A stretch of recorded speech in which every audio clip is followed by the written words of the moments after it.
27 वर्षापासून खुनाच्या गुन्ह्यात फरारी असलेल्या आरोपितास अटक करण्यात गुन्हे शाखा कक्ष 1 काश्मीरा यांना यश.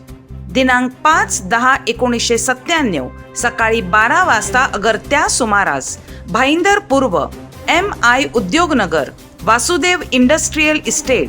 गाळा नंबर B15 येथे विजय सिंग व त्याचे 2 साथीदार राहणार Sai Sagar room number 216 C wing Bhayandar यांनी गटारात प्लास्टिक पिशवीतून बिल्डिंग वरून कचरा टाकला. त्यामुळे फिर्यादी व त्यांचे साथीदार यांच्या अंगावर खराब पाणी उडून त्यावरून बोलाचाली व धक्काबुक्की करून 12 वाजताच्या सुमारास धरमनाथ रामशंकर पांडे यांच्या डोक्यात बांबूचा फटका मारून जबर दुखापत करून जिवे ठार मारले म्हणून फिर्यादी श्री प्रमोद कुमार सुताराम पांडे वय